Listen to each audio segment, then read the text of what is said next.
Hi everyone, this is Rajesh Singh. Welcome back to the RJS Academy. ये हमारी assignment technique की आज third class है। First class में हमने असाइनमेंट टेक्निक के सारे कॉन्सेप्ट सीखे और साथ ही एक कॉन्सेप्ट बिल्डिंग क्वेश्चन भी सीखा।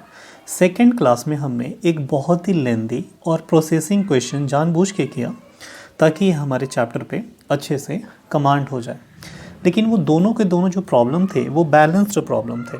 ठीक है, अब क्या होगा कि जब आपको अनबैलेंस प्रॉब्लम मिल जाए एग्ज़ाम में तो आप कैसे आंसर करेंगे।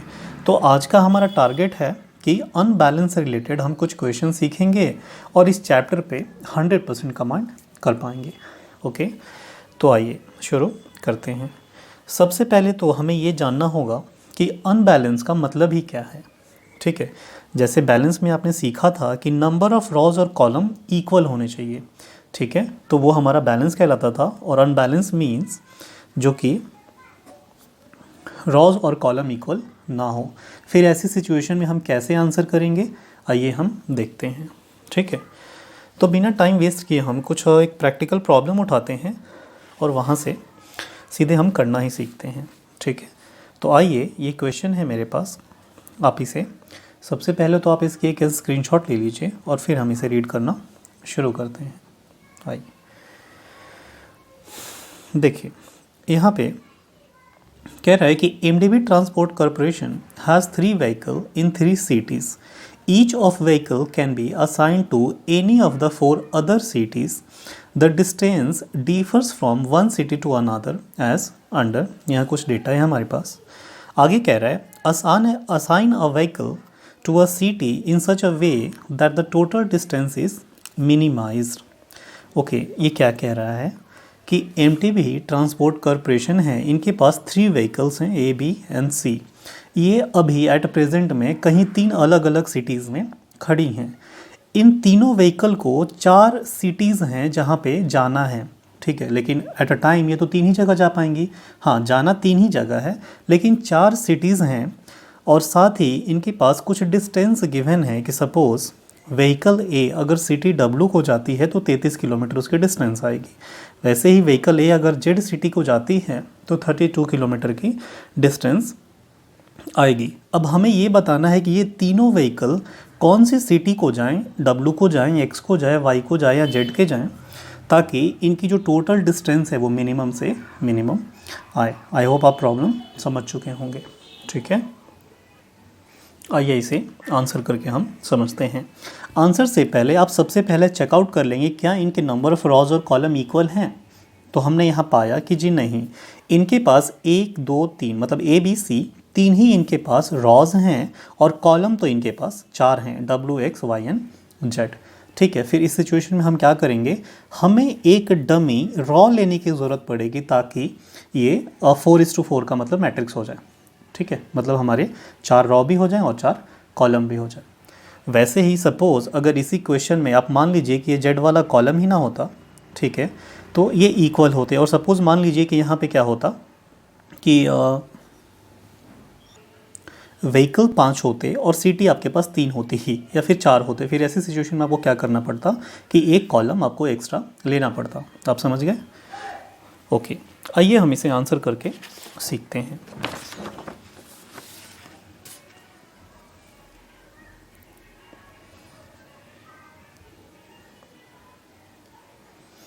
आइए, सबसे पहले तो आप थोड़ी सी ये फॉर्मेलिटी जो है उसे आप पूरा कर लेंगे कि ये हमारी कुछ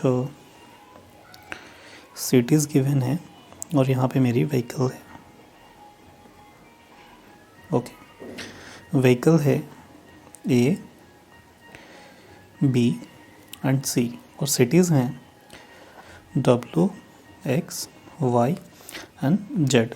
जब आप बैलेंस्ड प्रॉब्लम कर रहे थे तो आप पहले टेबल नंबर 1 ये जो होती थी, जिसका नाम है हमारा टेबल नंबर 1, जो टेबल नंबर 1 होती थी वो रॉ रिडक्शन का होता था। जी हाँ, बिल्कुल वहाँ होता था, बट यहाँ पे हम जो टेबल नंबर 1 बनाएंगे वो रॉ रिडक्शन और कॉलम रिडक्शन का नहीं होगा। वो सबसे पहले हमें बैलेंस करने का होगा। इट मीन्स कि यहाँ हम या तो डमी रॉ या डमी कॉलम पहले लेके इस क्वेश्चन को कंप्लीट करेंगे, फर्दर हम आंसर करना सीखेंगे। आइए, तो मुझे यहाँ पे क्या लेना पड़ेगा, एक डमी रॉ लेने की ज़रूरत पड़ेगी ताकि मेरे कॉलम्स और रॉस इक्वल हो जाएं। आप समझ गए? अच्छा जी, तो मुझे ये भी जानना होगा आपको कि जब ये डमी लिया है तो इनमें जो रिमेनिंग में तो डिस्टेंस किलोमीटर में गिवन है, इसमें क्या लेंगे? इसमें आप हमेशा ये जो एलिमेंट्स हैं, चाहे वो डमी कॉलम हो या रॉ हो, वो हमेशा आप 0 0 लेंगे, क्योंकि एक्चुअली में तो ये एग्जिस्ट ही नहीं करता ना, हमने तो वैसे ही अज्यूम किया है। ठीक है, और बाकी जो भी इनके डेटाज हैं वो आप पिक कर लेंगे यहाँ से। ये क्या है, किलोमीटर्स हैं। ये 33 किलोमीटर, 40, 43, 32, 45, 28, 31, 23, 42, 29, 36 एंड 29। ये हमने कुछ डेटा अपने क्वेश्चन से ले लिए। ठीक है, अब हमें क्वेश्चन की वैसे कोई ज़रूरत नहीं है। ओके, अब हमारा जो आंसर होगा, आप तो जानते हैं कि सबसे पहले आप क्या करते हैं, रॉ रिडक्शन। ठीक है, आइए यहाँ से हमारी आंसर शुरू होगी। बाकी अब ना, जैसे ही आपने डमी रो या डमी कॉलम ले लिया, जैसी आपको ज़रूरत थी, उसके बाद ये अब बैलेंस प्रॉब्लम हो गया। जो भी वहाँ पे आप स्टेप करते थे बैलेंस में, एज इट इज़ यही यहाँ पे आप करेंगे। ठीक है, तो ये हमारा टेबल नंबर 2 हो जाएगा। और सबसे पहले आप जानते ही हैं कि हमें रॉ रिडक्शन करना होता है। ओके, रॉ रिडक्शन में उससे पहले ये फॉर्मेलिटी, सिटीज़, व्हीकल,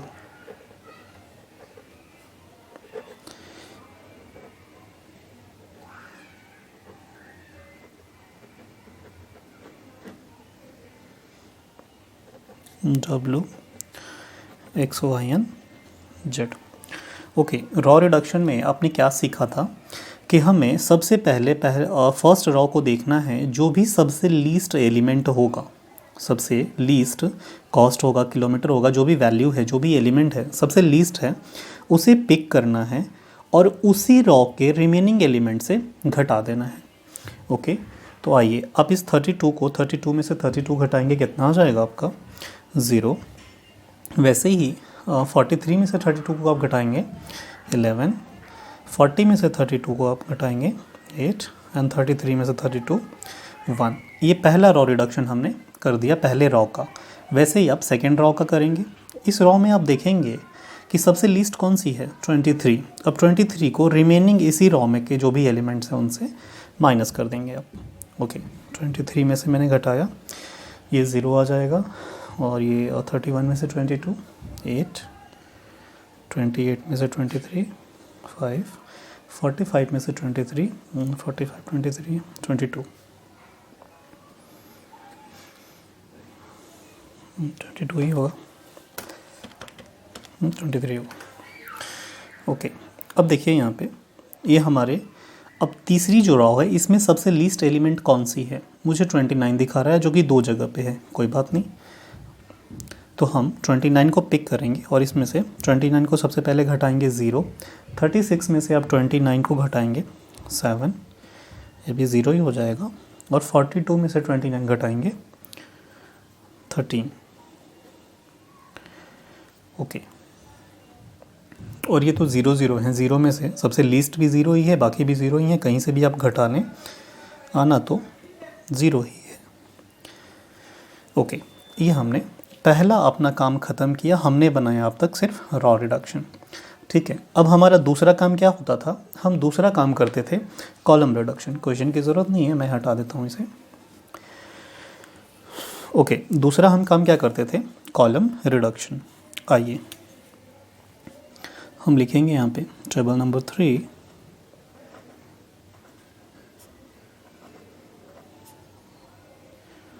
और ये हमारी होती थी कॉलम रिडक्शन। अच्छा, जैसे ही मैंने सोचा मैं लिखूं कॉलम रिडक्शन, मुझे थोड़ा सा मेरे को प्रीवियस टेबल में हिंट हुआ कि मुझे कुछ एलिमेंट यहाँ पे बड़े 0 0 0 दिख रहे थे। सपोज़ आप कैसे करते थे कॉलम रिडक्शन, आप कोई भी फर्स्ट पहले कॉलम को पिक करते थे, चाहे किसी को भी पिक कर लीजिए, उसमें जो भी सबसे लीस्ट सबसे लीस्ट एलिमेंट होगा उसी को पिक करके आप रिमेनिंग में से घटा देते थे। जब मैं वहाँ पे करूँगा कॉलम रिडक्शन तो मैं वहाँ क्या पाऊँगा कि यही वाली पूरी की पूरी टेबल वहाँ कॉपी हो जाएगी। जैसे आप करिए तो देखिए यहाँ पे कि सपोज़ मेरी सबसे यहाँ पे लीस्ट कौन सी है, ज़ीरो।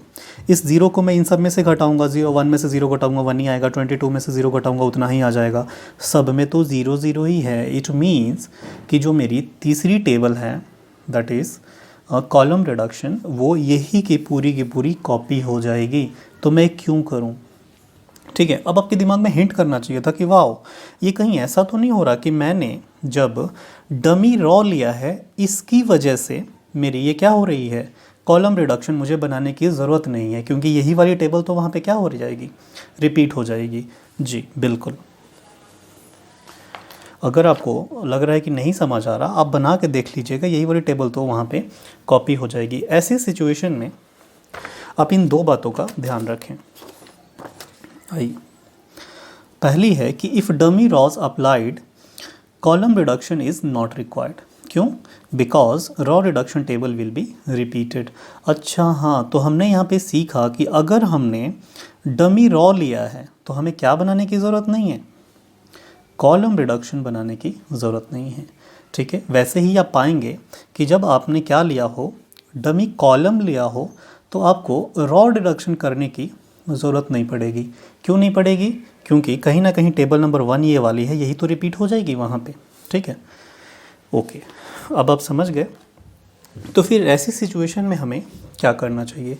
कुछ नहीं, जो आप इस टेबल को बना के, मतलब ये टेबल नंबर आपकी जो भी नेक्स्ट थी कॉलम रिडक्शन, आप जो बना के करते थे, क्या करते थे, ऑप्टिमिलिटी टेस्ट करते थे, वो अब आप यहीं कर लीजिए। क्यों? क्योंकि अगर यही चीज़ हम यहाँ पे कॉपी करेंगे तो वही तो करने वाले हैं। जी बिल्कुल, आई होप आप समझ गए। तो आइए हम क्या करना शुरू करते हैं, ऑप्टिमिलिटी टेस्ट करना शुरू करते हैं। अच्छा, ऑप्टिमिलिटी टेस्ट आप कैसे करते थे?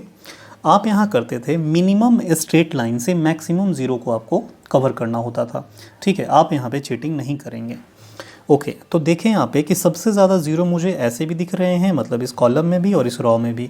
हाँ, आपकी मर्ज़ी है, पहले किसी को भी काट सकते हैं जो इक्वल है, तो वो तो आप किसी को भी काट ही सकते हैं। आपने इनको यहाँ पे कट कर दिया। अब आप देखिए, अब कौन सी हमें कट करनी चाहिए, यही हमें दिख रही है, हमें यहाँ पे ये वाली कट करनी चाहिए।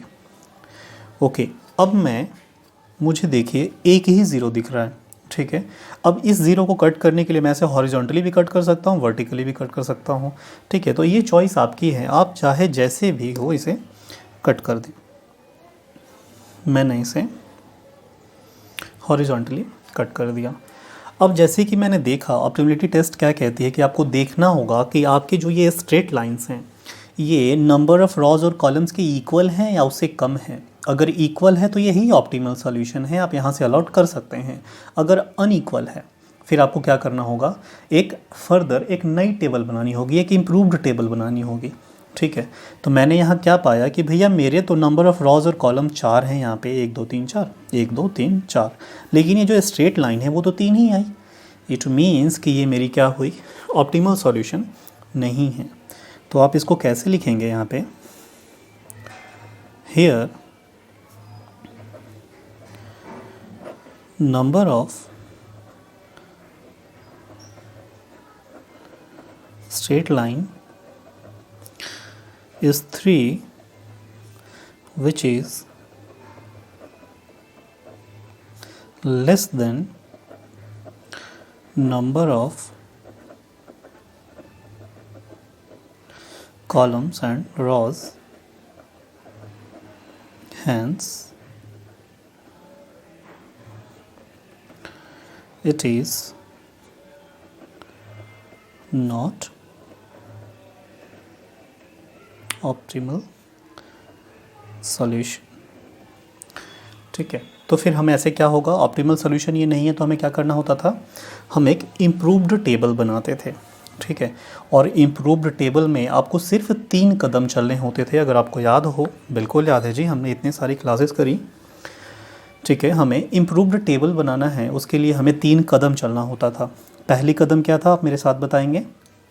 पहला कदम था कि जो भी मेरी प्रीवियस टेबल में जितने अनकवर्ड एलिमेंट थे उसमें जो सबसे लीस्ट वैल्यू थी उसे पिक करके रिमेनिंग अनकवर्ड एलिमेंट में से माइनस कर देते थे। ठीक है, हाँ जी, ये पहला स्टेप तो हमारा हो गया। दूसरा स्टेप हमारा क्या था कि वही जो लीस्ट एलिमेंट था अनकवर्ड में से, उसे हम जहाँ जहाँ लाइन इंटरसेक्ट कर रही है, यहाँ दो जगह लाइन इंटरसेक्ट कर रही है, वहाँ पे हम उसे ऐड कर देते थे। ठीक है, और तीसरा कदम क्या हुआ करता था कि वो लाइंस जो कवर्ड तो हैं लेकिन वहाँ लाइनें इंटरसेक्ट नहीं कर रही आपस में, दो लाइनें, फिर वहाँ हम क्या करते थे, उसको एज इट इज़ नई टेबल में पुट कर देते थे। ठीक है, तो आइए मेरे साथ आप 3 कदम चलेंगे इम्प्रूव्ड टेबल बनाने के लिए। ओके, देखिए यहाँ पे ये मेरे को टोटल 6 ही तो दिख रही हैं टोटल सेल, जिसमें सबसे जो लीस्ट एलिमेंट है मुझे अनकवर्ड में वो ये दिखाई दे रहा है 1। ठीक है, मुझे पहली कदम में क्या करना है, इस लीस्ट एलिमेंट को पिक करके रिमेनिंग अनकवर्ड एलिमेंट में से माइनस कर देना है। आइए मैं यहाँ पे कर देता हूँ। उससे पहले मुझे ये थोड़ी सी फॉर्मेलिटी करनी होगी। ये सिटीज़ थी, ये व्हीकल्स थे, ये BCN डमी,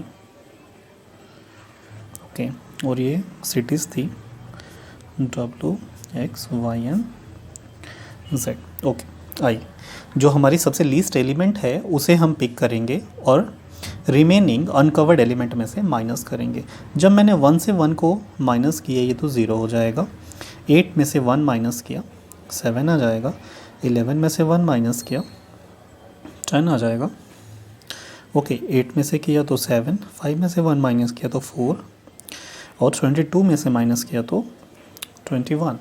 ठीक है, ये तो मैंने पहला स्टेप अपना कंप्लीट कर लिया। सेकेंड स्टेप मेरा क्या हुआ करता था कि ये जो जहाँ पे लाइनें इंटरसेक्ट कर रही हैं, यहाँ पे दो जगह कर रही हैं, दो लाइनें आपस में इंटरसेक्ट कर रही हैं 1 और 2, यहाँ पे मुझे क्या करना होगा, उसी एलिमेंट को ले जाके ऐड कर देना है। ओके, ये पहले से 0 0 है, अगर 1 को ऐड करूँगा तो ये लोग 1 and 1 हो जाएंगे। यहाँ मैंने ले जाके 1 and 1 ऐड कर दिया। 2 मेरे कदम मैंने चल लिए। तीसरा मेरा कदम क्या था जी, जितने भी और रिमेनिंग रह गए वो एज इट इज़ पुट कर देना है। इट मीन्स दूसरे शब्दों में मैं क्या कहूँगा कि जी वो कवर्ड तो हैं लेकिन वहाँ लाइनें इंटरसेक्ट नहीं कर रही हैं, उनको आप एज इट इज़ पुट कर देंगे। ये तो बहुत आसान काम था, बिल्कुल ये पूरा चैप्टर ही आसान है, लेकिन एग्ज़ाम्स में 8-8 नंबर के आते हैं मिनिमम।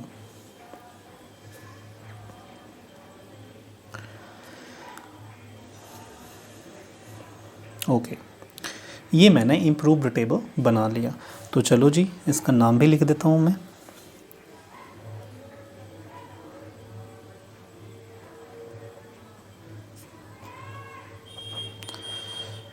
Improved table. ओके, अब मुझे क्या करना होगा फर्दर, वही टेस्ट ऑफ ऑप्टिमिलिटी आप करेंगे। और ऑप्टिमिलिटी टेस्ट के लिए आपको क्या करना होता है कि minimum number of straight line से मैक्सिमम 0 को कवर करना होता है। देखिए यहाँ पे मुझे 3 0 दिखाई दे रहे हैं हॉरिजॉन्टली, अगर मैं कट करूँगा तो, और ये सबसे ज़्यादा हैं। ओके, सबसे पहले मैं इन्हें ही कट करूँगा ताकि एक स्ट्रेट लाइन चलाऊँ और 3 0 मेरे कट हो जाएं। ओके, बाकी आप देखेंगे तो मुझे यहाँ पे 2 0 दिखाई दे रहे हैं, तो मैं दूसरे नंबर पे यही कट करूँगा। ओके, आगे देखिए, और कहाँ पे मुझे अब 2 ही 0 दिखाई दे रहे हैं कि ये है और एक ये है। ये किसी भी ये स्ट्रेट लाइन से, स्ट्रेट का मतलब आप ऐसे क्रॉस लाइन मत चला दीजिएगा, वैसे नहीं, या तो हॉरिजॉन्टली या फिर वर्टिकली बस। तो अब इन दोनों लाइनों को मुझे कट करने के लिए 2 लाइनें तो चलानी पड़ेगी। अब वो चाहे तो मैं वैसे भी कट कर सकता हूँ, वैसे भी कट कर सकता हूँ, ये आपकी मर्जी रहेगी। ये मैंने इसे ऐसे कट कर दिया और रिमेनिंग जो मेरी है ये वाली, इसको भी मैं हॉरिजॉन्टली कट कर देता हूँ। ओके, सारे 0 मेरे कट हो गए और यहाँ पे मैंने कोई भी चेटिंग नहीं करी। अब मैंने यहाँ क्या पाया कि जी देखो, नंबर ऑफ स्ट्रेट लाइन यहाँ पे अब 4 हो गए। ठीक है, और रॉज और कॉलम भी तो 4 ही थे। वाओ, इट मीन्स ये मेरा क्या है, ऑप्टिमल सॉल्यूशन है। तो हम लिखेंगे यहाँ पे थोड़ा सा here number of straight line equal to number of rows and columns, hence it is optimal solution. Okay जब हमारा ऑप्टिमल सॉल्यूशन हो जाता है तो यहाँ से तो आप जानते ही हैं कि हमें क्या करना होता है, अलॉट करना होता है. अलॉट हम कैसे करते हैं जी, आइए उसे हम चेक करेंगे. अलॉट करने का क्या मतलब हुआ जी, यही कि कौन सी वाली व्हीकल कौन सी सिटी को जाएगी, बस. ओके हम ये कैसे करते थे, सबसे पहले आप आइए अलॉटमेंट हम देखते थे करते वक्त कि सबसे पहले हम रॉ वाइज चलते थे. रॉ वाइज हमें क्या करना होता था कि हम देखेंगे कि जहाँ पे एक ज़ीरो होगा, ठीक है, एक ही ज़ीरो हमें चाहिए, उसे सबसे पहले उसको हम अलॉट कर देते थे. ठीक है, जब मैंने पहले रॉ को चेक किया तो मैंने पाया कि यहाँ पे तो जी 2 ज़ीरो हैं. इट मीन्स कि मैं यहाँ अलॉट नहीं कर पाऊँगा, मुझे सिर्फ एक ही ज़ीरो चाहिए. मैंने दूसरा रॉ में चेक किया तो यहाँ पे एक ही ज़ीरो है. इट मीन्स कि मैं इसे अलॉट कर सकता हूँ. तो मैंने इसे यहाँ पे ऐसे बॉक्स में डाल के अलॉट कर दिया. जैसे ही Z को मैंने B अलॉट किया, मीन्स कि B जो व्हीकल है वो Z सिटी को जाएगी, तो रिमेनिंग तो अब ये कहीं नहीं जा सकती ना, जो ये वाली व्हीकल है, मतलब Z शहर को अब कोई भी व्हीकल नहीं जा सकती. तो फिर आप क्या करेंगे, इसमें अब जितने भी ज़ीरो होते आप उसे कट कर देंगे. ओके अब आइए, अब फिर से आप वैसे ही चेक करेंगे. जब A में मैंने अब चेक किया तो अब मुझे एक ही ज़ीरो दिखाई दे रहा है, ठीक है, क्योंकि Z तो हमने ऑलरेडी यहाँ वाली किसी और को अलॉट कर दिया, कट कर दिया. ओके तो एक ज़ीरो है, आप इसे अलॉट करेंगे. जैसे ही करेंगे इसमें चेक कर लेंगे कोई ज़ीरो तो नहीं है, कट कर दो इसे. ठीक है, अब हम चेक करेंगे C को कि क्या इसमें कितनी ज़ीरो हैं. इसमें भी मुझे एक ही ज़ीरो दिखाई दे रहा है, मतलब C को मैं X सिटी अलॉट कर दूंगा और इसमें और जितने ज़ीरो होंगे इस पूरे कॉलम में उन्हें कट कर दूंगा. ठीक है, वैसे ही डमी को चेक करूँगा कि डमी व्हीकल किस सिटी को जाएगी. तो यहाँ पे तो मुझे दिखाई दे रहा है वाई सिटी को जाएगी. ठीक है, क्या एक्चुअली में डमी जो व्हीकल है वो वाई सिटी को जाएगी जी, ये तो कुछ है ही नहीं, हमारा अजम्पशन था. एक्चुअली तो ये एग्जिस्ट ही नहीं करती, तो ये कहीं नहीं जाएगी. इसका दूसरा मतलब क्या हुआ कि वाई सिटी को कोई भी व्हीकल नहीं जाएगी. ठीक है, आइए इसे हम थोड़ा लिख के बता देते हैं आंसर का कैसे पार्ट बनेगा. आप यहाँ लिखेंगे असाइनमेंट ऑफ व्हीकल्स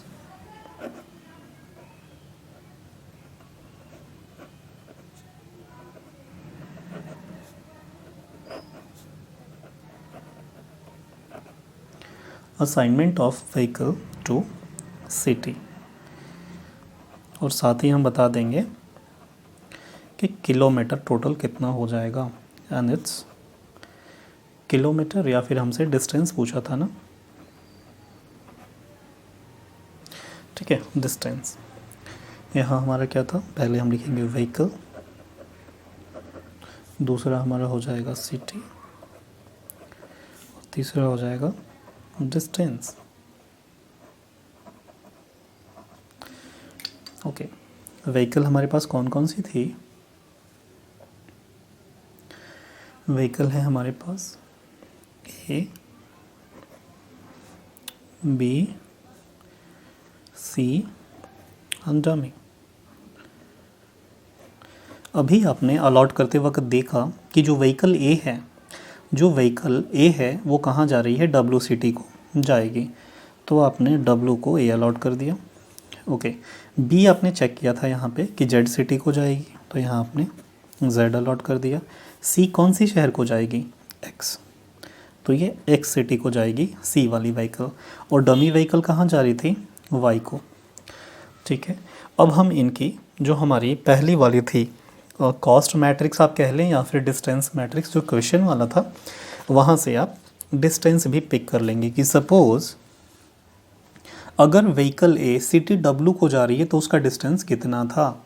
आप इस क्वेश्चन में देखेंगे कि व्हीकल A अगर सिटी W को जा रही है, मतलब यही वाला तो है, जा रही है, तो टोटल डिस्टेंस कितना था, 33 किलोमीटर.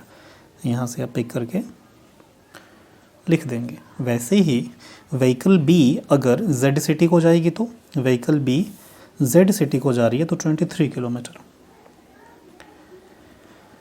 ओके, और व्हीकल सी कहाँ जा रही है हमारी, एक्स सिटी को ना, व्हीकल सी अगर एक्स सिटी को जाएगी तो 29 किलोमीटर का डिस्टेंस आएगा।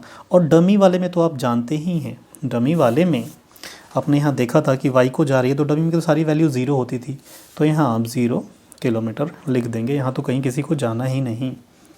अब आपसे पूछा जाएगा कि आप हमें टोटल मिनिमम डिस्टेंस बताइए, तो कितना बताएंगे आप, इन्हें ऐड कर देंगे, ये कितना हो जाएगा 33 + 23 + 29 85 किलोमीटर।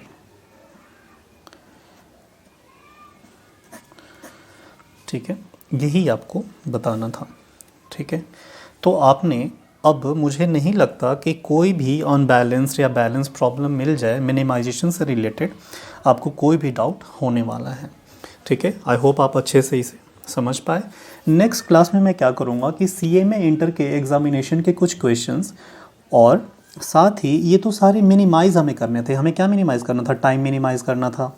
ठीक है, साथ में हमें कॉस्ट मिनिमाइज़ करना था। अगर कुछ मैक्सिमाइजेशन से रिलेटेड प्रॉब्लम है तो आप उसे कैसे करेंगे, वो मैं 4th क्लास में और नेक्स्ट क्लास में मैं आपको बताऊंगा। ठीक है, बाकी क्लासेस अच्छी लगती हैं आपको तो प्लीज़ आप चैनल सब्सक्राइब करें, टच में रहें, और कोई भी आपको डाउट्स होते हैं कमेंट सेक्शन में आप ज़रूर बताया कीजिए। ठीक है, ओके, बाकी मिलते हैं नेक्स्ट क्लास में, तब तक के लिए बाय, टेक केयर।